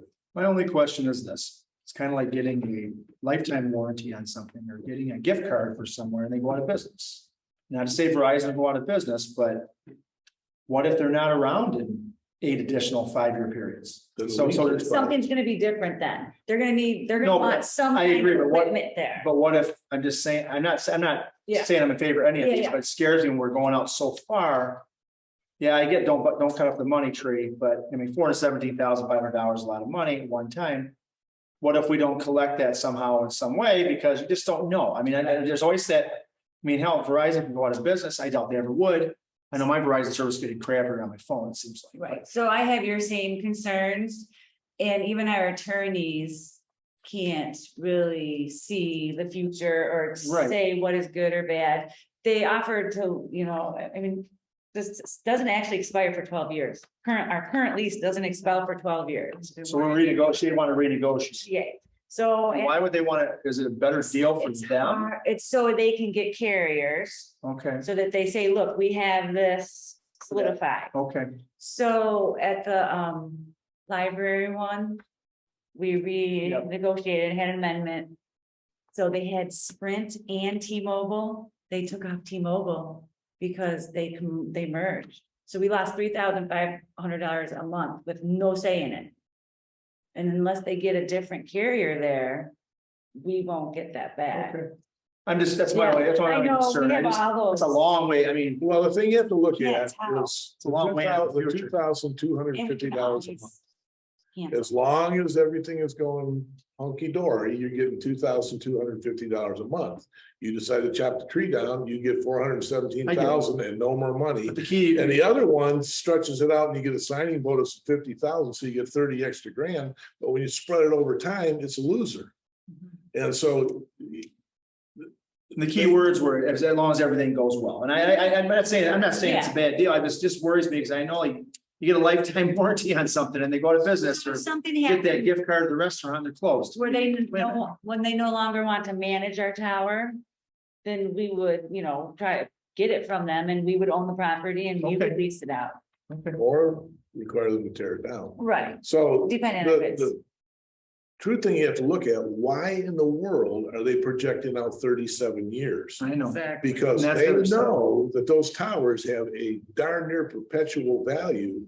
Right. And that everything is radio waves anymore. So some type of an antenna of some sort can Okay. get hung on that pole. So that's why you have to look at what are they gonna hang on there, you know, how long is it gonna, if you think that they're gonna go away. I don't think they will, but I mean, but God, you just don't, I mean, things I know. change. I agree with that. I doubt they ever will. But I'm not pushing for any proposal. I don't either one. This always scares me though, when you're pushing out so far. Me too. I just want to see that we get the best bang for our buck to help, you know, money we can use for the community and And we can. put a already- crosswalk we could- or whatever. I mean, something That's called, let's give them to commit to 2,000, increase Okay. it to $2,250 a month. We That's could it. we can reconsider every 5 years and send them a Okay. letter that says, Sure. we no longer want to do this. There's so many outs in it. None that you can actually read, but. Understand. I can understand. How many? Did you read this document at all? Cover to cover. The red line version. That's an easy way out. You know, to do that to us. Yeah, so I read the original and then compared it to That's all right. to make sure. And, yeah, then once Lisa's once not I had here. your comments, then I gave it to them and their red line, I was like compared and they did almost everything. So, And I mean, our contract isn't with Verizon. And if Verizon fails, then they'll probably sell out to somebody No, I know. else. Yeah, this is American. Tower. Okay. So somebody is gonna. Again, how many towers are we, We own two. just those two, right? Mhm. The library. We're gonna have a third one possibly at Duck Lake. We don't own the tower, we own the land Oh. that sits, At the towers. Right. so it's a Yeah, lease. yeah. It's really a land lease, is what it. Who owns the one up by, Peterson's. no, the one north off of, Middle Road by Charlotte's? That's on Charlotte's property, but it's owned by Cell Tower Company. It's the same kind of thing. I don't That's know if not a it's town, American. it's not our, it's not our. No, we have nothing to do with That's that. there. It's Only on Charlotte's. our property. That's private property. Okay, all right, so I thought. And then down here at Hickory Ridge Road, Peterson's. Peterson's horse farm there, Mhm. that's on Peterson's property. Manure smell. Yeah, so anyways, do we have a motion? We did a motion. No, I don't have a motion right Talked now. to Mr. Duff this one, so, No, we didn't have a motion. Have questions, Joe? yeah, I know. I I haven't talked for 5 Make- years. Yeah, I make a motion to have approve and have Supervisor Hamel sign the lease extension from American Tower site 414034, Clyde and Hickory Ridge. For proposal 2, 8 additional lease periods of 5 years each. Rent to increase $2,250 per month. Base rent escalation 15% every 5 years to remain, and a signing bonus of 20,000. Cooper support. Okay, moved and supported. Vote please. Mrs. Lewis. Lewis, yes. Mr. Howe. Mr. Hall votes yes. Mrs. Cooper. Cooper, yes. Mrs. Frederick. Frederick, yes. Clerk Flowers votes yes. Mr. Salvian. So, yes. Mr. Hamel. Emma, yes. Motion carries. Now, question for the board. Like I said, that was a nightmare thing to try and go through, and I don't know if you looked at the red markup and all that stuff, but the thing is we have to be transparent and show everything that comes up. with it. Sorry, So, I should have had a better memo. I mean, a memo. It was kind of, a lot of things were happening right at that time to get it in. That was, we had postponed the meeting because of the election, so we had to have the stuff in on Wednesday of that week. So there's a lot of excuses, but I guess I just knew. what I want to ask is, did you feel that the answers or the question that you got out of it was not a coercion, but that you understand we were dealing with? I'm not trying to force No, anybody. I understand better with the questions, so I wanted to ask those questions. I appreciate it. Appreciate your patience and. Yeah, I think it's a good deal. I just, Because Jenny's head rotated about 40 times on this project. They're weird when they. She actually, at one point, really understood it until I asked her questions yesterday on it, because I'm going through it again, going, whoa, I thought we had this figured out. It's almost like they're trying to confuse you. They Do you feel that way? I mean, you read it more than I did, I'm sure. You had to go through it all. Yeah, they kind of do, Joel, they kind of try to take all of our, Suzanne, Joellen was one. oh, sorry. Wait, We're rotating in. Yeah. sorry, I didn't know. I thought you were so. Hey, you were- Board meetings. Well, since it was Joe Allen's baby. Actually, probably the last time you guys may have seen her is Mr. Raymond. Yeah. that's Oh, my probably- goodness. So Ann was the one that was Bless you. saving my life. So anyways, They That's try all we to can talk get about. like the least controls possible. Mhm. And like, or they try to take Yeah. the control, as many controls as they can. okay, the next item, sorry about that, we gotta move. Budget amendment for hazardous waste day. I would move to approve the budget amendment for hazardous waste day as presented. Support. Moved and supported, vote please. No questions? I have a question. Oh, shoot. We're gonna be doing this every year, or No, are we gonna do this every 2 years? we can't. We can't do it every year and a half, because then you hit spring and then fall and it's terrible weather. I think Stand it out needs to there. be every other year. Say every 2 years, this is a load of money. But at the same time, we want people to participate. I get it. We do it every year, we are going to have to tack on Oh, some. yeah, we're gonna have to raise. So the next one we are proposing is 2024. Yeah. Okay. No further Good. questions. On election day. Just kidding. It's been recorded. Toxic waste, Are we ready to vote? toxic, people voting. Ready? Okay, let's vote, please. Mr. Howe, Mr. Howell votes yes. Mrs. Cooper, Cooper, yes. Mrs. Frederick, Frederick, yes. Clerk Flowers votes yes, Mr. Salvia, Salvia, yes. Mrs. Lewis. yes. Mr. Hamel, Hamel, yes. motion carries. Boy, Boy. this is like a TV show here. I thought you were just a dedicated resident. Well, when everybody got up and up, I'm like, that's. Oh, yeah. Okay, the next item, F is budget amendment for the SCBA purchase for the fire department. We've had, I think we had that come Yep. up before, so We this is. approved the purchase last meeting. This is just to cover. I would move to approve the budget amendment for scuba as presented. The floor moves. Okay, any questions? Okay, vote please. Mrs. Cooper, Cooper, yes. Mrs. Frederick, Frederick, yes. Clerk Flowers votes yes, Mr. Salvia, Salvia, yes. Mrs. Lewis. Lewis, yes. Mr. Howe, Mr. Howell votes yes. Mr. Hamel, Hamel, yes. motion carries. Yeah, we got cement. Cement. He wrote Siemens. Rubber boots. Okay, we've been talking about this park issue for Duck Lake Pike, For years. Pines Park for too long. And the problem is we, couple of years ago now, or was it a year ago, that we got the quote from Mike, Like, the architect. oh, wow, yeah, I forgot about that 2 one. years ago, so we wanted to find out what would it cost to fix the courts and all this other stuff, and it was $675,000. And that just, you know how I am with construction stuff, scrambled my brain. I just can't see how you can spend that kind of money and what are you gonna get out of it? So Jenny and I have been hammered on this thing 12 years. for a long time. And what I did is I tried to think through how could we engage in this thing to reduce the cost to its lowest level and be able to make it happen. So the thought was, why don't we go get some quotes for cement, forming and finishing only? So that the township will cover the cost separately for the concrete. So we're not paying a markup on concrete. We would take care of getting any of the stuff out of the way, like the fence taken down so they could do the tennis court.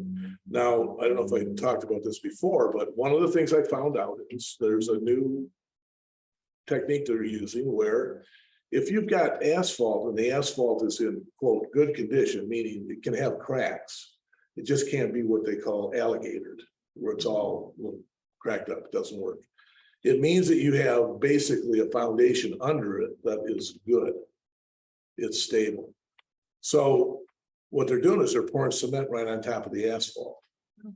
And what asphalt does is asphalt's kind of like taffy. When you put it down and you roll it out, it spreads out and then it shrinks. So it snaps. That's what the cracks are. They're the snap lines in the taffy.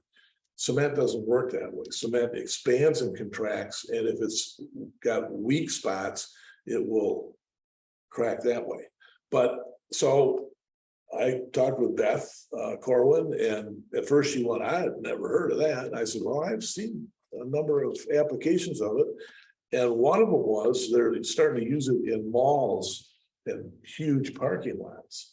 Because what happens is the concrete's light colored. It reduces excess heat dramatically. So what they do, rather than taking all the asphalt out, they go in and they partially grind the surface to get it lowered because they got the curb heights and stuff to get it lowered. Because they have a lot more asphalt in those parking lots currently than you do in Something to bind to. court. Yeah, and then what they do is they grind it. We don't have to grind it in this scenario because we don't have vehicles driving. So it also drops the grade, and then they pour concrete over it.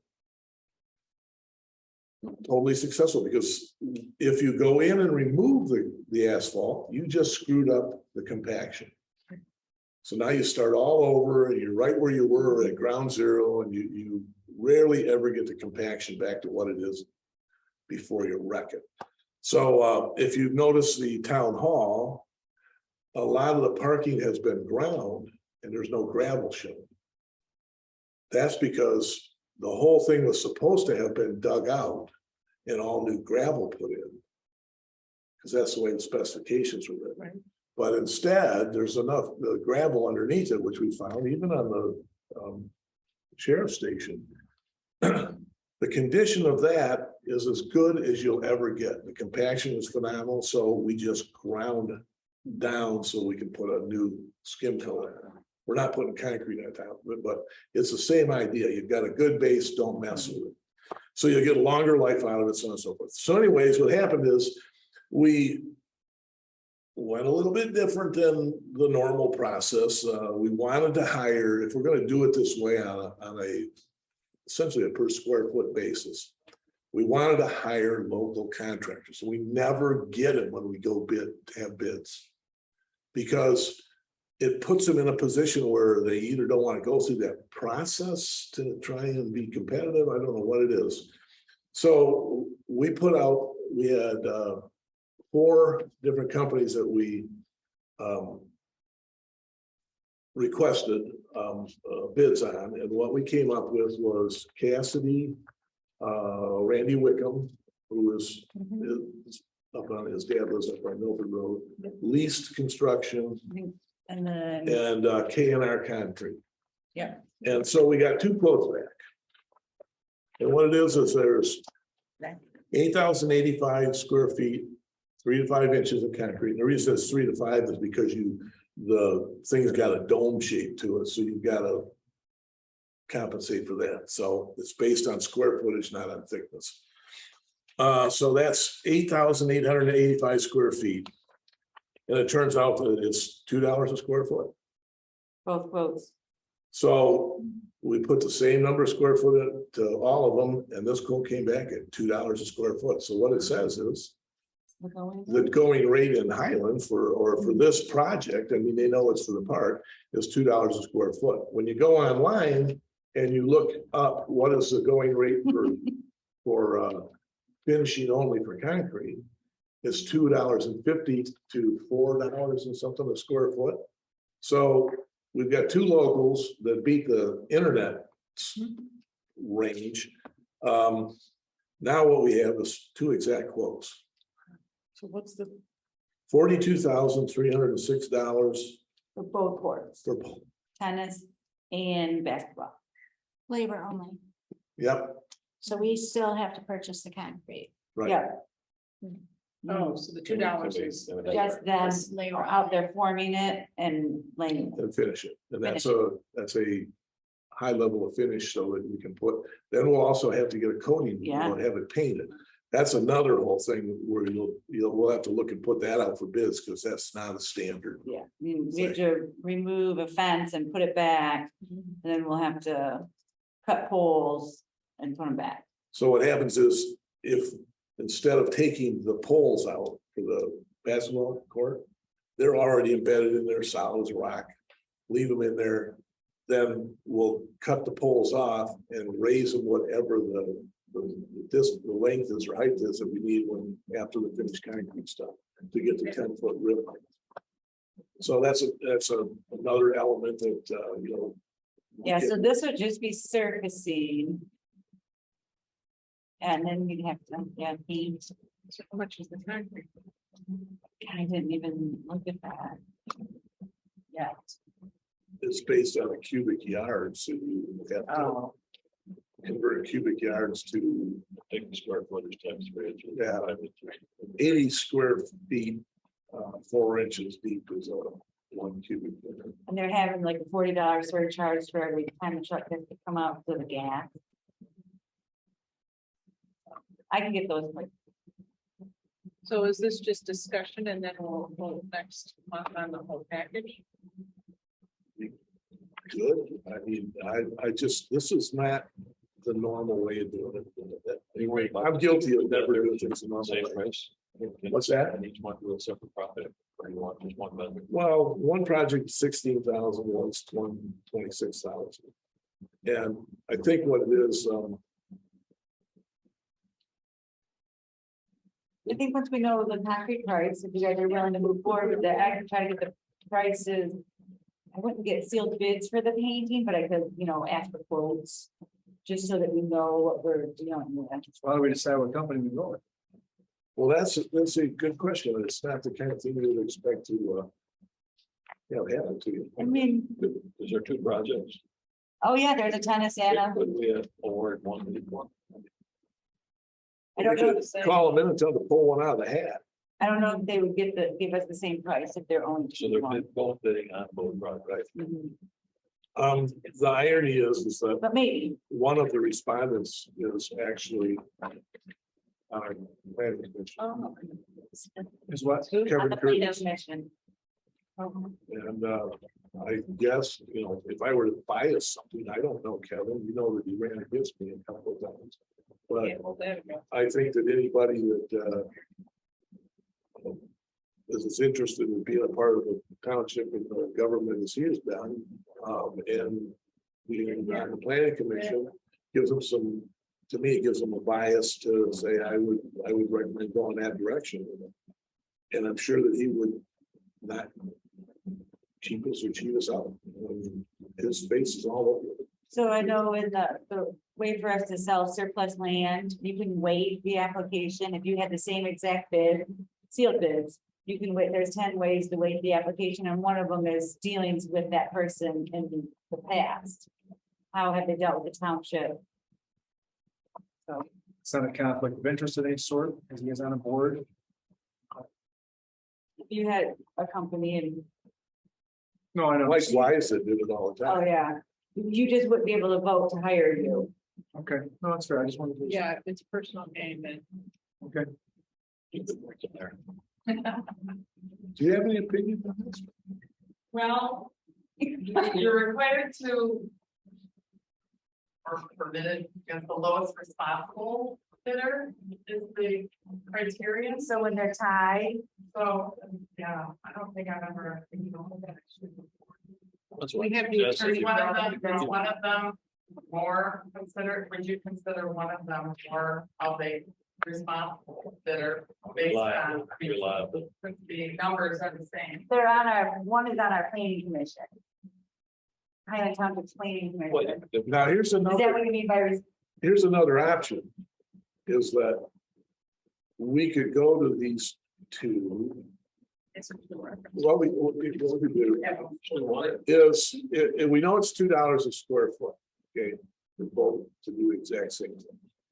So it's a lot of square footage, it's, So what So she's it's- saying though is oh, I know, lowest responsible. no, I'm going a whole different route here. If they get the concrete, No, I'm finished. No. We have a skating rink. that needs to be redone. So if someone will put it, So if we For them. calculate the square footage of the skating rink, then we can throw it up and say, okay, we'll find that out before we do any more with this, and we can table this until we figure out how. I was thinking the same thing about that statement. But we go, That's right. this company here has been around, like Cassidy Concrete, I've seen all over the place, we do a little more research on it, but he's on North Milford Road. they're both, oh, one they're like. And, but what we can do is say, okay, we've got this. Well, the difference is the skating rink needs to have removal of. So the asphalt is bad, but we can see what that costs out at. Because it may very well be pretty close to the same thing. And then we give one, and the other does the other. Then you get a chance to see the quality of work when they're all pulled down. Yeah. So that's one Worth a option. shot. Are the two surfaces a great deal, different size? Yeah, not, The basketball court probably is bigger. It might not be, the hockey rink's pretty good size. so I just don't want to talk. the basketball is 8,000, I'm just rounding, and the tennis is 13.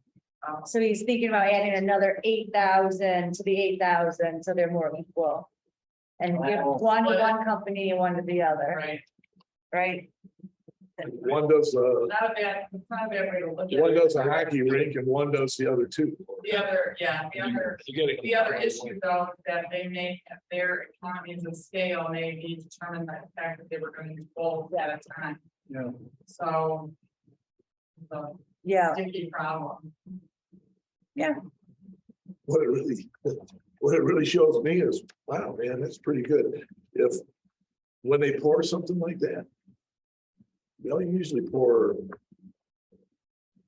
at least, it depends on their capability, but Calvin, I know that what machines he has, so he's got a couple of what they call power screeners. Yeah. So they can do a lot of area fast, and even by Wixom, where they're doing the new, all the new structures there at Wixom. Assembly Park. oh, They poured that cement in 2 days. wow. I mean, huge amounts of cement in 2 days. So it depends on your machinery and how you're set up. So, man, 26,000 for a tennis court. I'm ready to go out there and, but what it does is it shows you what $2 a square foot will do. And then the other thing is when, you know, there's a lot of other prep and stuff involved, but, you know, so they're gonna make a profit on the cement, but you don't know what that is. Right. You can't tell that part. So when they do the quotes as a whole job, then there's a lot of other things involved. Personally, I don't care who we hire, to be honest, if you want to, and you don't know till the end, as long as they do the right thing. But again, We being local, either need to tear the court, the hockey rink down or fix it. We yeah. got a lot of people that want to fix. We So should fix it. we need to spend the money. Yeah. No, I agree. I think that's a good. Yeah, and even if the lines don't get done this year, you start out next year and then you get all new lines put in, but at least we get the courts in and stable, ready for spring. Yeah. So And this 600 was for what? it was for redoing the hockey rink, adding pickleball courts, which wasn't, it was about like doubling the size of the tennis courts, That's a big thing now. and Oh, yeah. the Okay, basketball court. But what happens is that's calculating tearing everything out. And then replacing everything and then, you know, going, and I'm sorry, but there's limits to. It's a lot. There's a lot of money. Is that what you find out what works for that? What's that? By service. I was just thinking, and just regarding the funding, was there ever any thought about maybe getting some of the groups involved that want to use the park and like maybe doing some fundraisers to raise some money for part of the? We could, but we've already budgeted how many years in a row for, Well, so we got $100,000 budgeted for that, so we might as well get it spent this year. Get it done, and it's just, but do it in cement, I'm tired of that. crappy Yeah. so it is a asphalt. good idea to do that. We just don't have, an organized group, so like they don't actually do like tennis classes out there, or anything that we know of. So it, We had to worry Well, about. twice now, I've had groups for the hockey rink. They're all geeked up, let's get it going, we're gonna get this all going and stuff, and the first one that came out there, I said, well, one of the first things we need to do is we gotta redo this surround. So I said, what we'll have to do is have to go and take all the screws out, re-screw everything, you know, and the one guy looks at it and goes, man, there's thousands of screws in there. Yeah, that was the end of that project. we did have someone weed it though. And then there's A a resident woman must have. who has been trying to get the thing I guess. moving, but she hasn't been able to come up with people that want to take, you know, I said that if we can get somebody to rip it out, We'll just let their dog. then we can work on trying to get it back in there, but any help would help. I think the most amazing thing is the skate park. You got those guys building their own skate I park. know coach her and Chris Baker, they know all these hockey guys, but the hockey guys will come together. Yeah, I mean, they have an event at our park every year. We don't Yeah. charge them. Not this year. Oh, they didn't have it yet. You know, I thought you were the coach. Oh, they usually have it in August. Not coming, they're moving Should we talk to him? To where? someplace else. I don't know. Well, maybe we get one of us. See if we might put some people together on this hockey land and. Yeah, I mean, we could submit a request. Well, one of the things you have to worry about when you throw volunteers on a project that has a high propensity for hurting somebody. No, I didn't say for them to do the work. They, hockey guys have people that know money to raise the money to fix the wall or whatever. Right. Not for them to do the work. That ain't gonna happen. They won't do it. I mean, I could contact, Chris Baker. Couple comments, though. I like the idea, but the problem is you have certain groups fundraising, and I think that then it's an ownership thing, right? You think they have that, and I think we have the money to do this. Let's be a township thing. I understand Chris Baker, but he's pulled every which way. I mean, Chris is a friend of mine. I mean, they might be willing to, they might be willing to do it, but I just think the less we can have other people involved sometimes, unless we really need the money and we really need that help. I think it's a great idea, but I think sometimes being just the township taking care of it, and it's a township thing, and nobody feels like it's theirs, I guess. I get worried about that at times. Not that they would do that, because I know those guys are good guys, but I don't just, but then somebody's got to work to get those guys, and I don't know. I just think it's different. We need, I guess, you know, we've been saying. We've got the money, and if we do, and I think we do, we've been prepared for this, just like the township hall, we prepared. And I want to give Rick a shout out. He always, since I've met him, and the amount of money he saved this township by doing things and looking differently at things and things he's done himself, whether it's mowing the medians and whatever, I shouldn't say that, but anyways, but whatever. But no, but I mean, all the things you've done, and that's just another thing. I mean, it's the price you were talking about, just like, holy crap, especially when there's other ways of doing it. And I think getting somebody local is important. Whoever we decide to go with, having that local, because I think you hope it'll be done right, because if they're local and their name's on it. It's not like bringing somebody in from out of town, and they do the job and they leave, they give a crap because they're so big. Yeah, so the project's done, not so well, but these guys they're local, and if it doesn't go well, guess what? You put the word out, this is the company that did it. I wouldn't be hiring these guys. I think that's, and I think that's the way to do it. I think it's really good. But like I said, we've got the money to do this. And I think we should try to keep it as much as we can to be Highland Township. And biggest complaint I get is there's never nets on the courts, because people keep stealing stupid nets.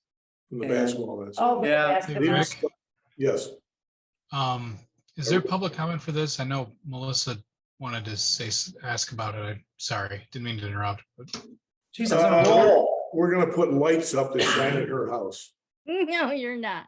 So, yeah, you addressed it. I was raising my hand to ask if you might look into the possibility there you of are. Repairing the rink. Yeah, here I am. I know it's going to be an expensive venture, because I hear it's not level, but no. But I hear a lot of people asking about it, even if it's roller hockey. I don't know if that makes a difference, but They want to use it, so let's fix it. Yeah. I agree. We should not tear it out, because it has value. And promote that we have that students back up and running, please come and use it. So thank you, Missy, and then thank you for the comments. No, always. I think it's important. I'll give you an idea about the value added of a local. The one local contractor that we have here doing our town hall is Keith Capella with K&K. Oh, my goodness. Keith has done more stuff for us to save us money than you can shake a stick at. I mean, he has worked with me. He brings stuff to me. Hey, Rick, check this out, because you know what happens when you do this, and here's what we should do. And we ground the road in front of the township, and got the county in there immediately. To be able to look at the drains that they put in that are atrocious. We have to rebuild them. Anyways, he's just done an incredible job of making that project work right. And it's because he feels a commitment to our community. He cares, he lives Yeah, here. yeah. I mean, So it's that kind of thing, and I'm glad that, when we were doing the whole process with the general contractor, put out for local contractors. He's the only one that got the job, but I will say that every other contractors, wow. We're using a sign guy that's local. Yep. And then Michael Leary from Lindau Associates, our architect, they're out of Brighton, but he's a Highland resident. He lives So he's excited. And then Summit, I think they're out of Brighton, but they're amazing. They're out of Livonia. Oh, I thought it was, maybe that was a different one. So anyways, where are we at? I have a question. They're everywhere. What was the last agenda item? Can I make a off-topic comment? Absolutely. Well, let's see. That was our last agenda. So we'll finish the spending right now. On that note, what we'll do is we'll just set it aside. I'm not gonna say table, we'll just set it aside. I'll go get the square footage of that Yeah. hockey rink. We'll contact the two contractors, say, hey, here's this square footage, will you do this? And here's this square footage, would you be willing to do that?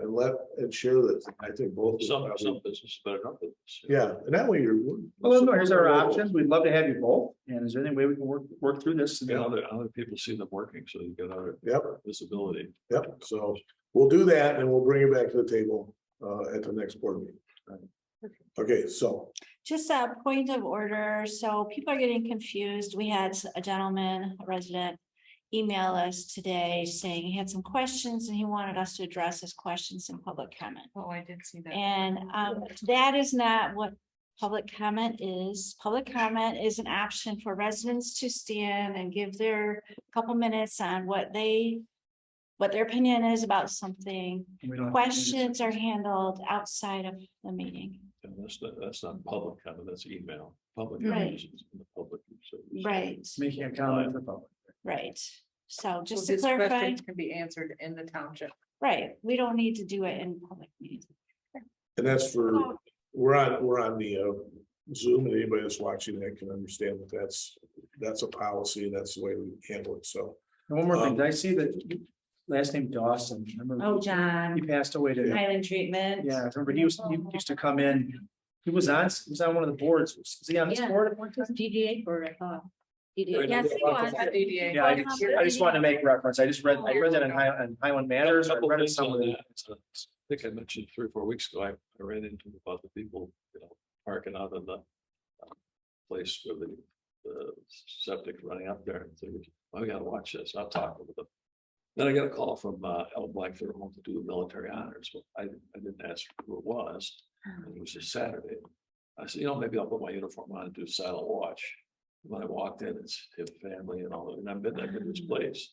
I know a lot of people there, so it was the right time for me to do that. Then we had a right. Nice. there. So When did we- he serve? Joe? When did he serve? Probably Korea. Okay. we did combat with it. Okay.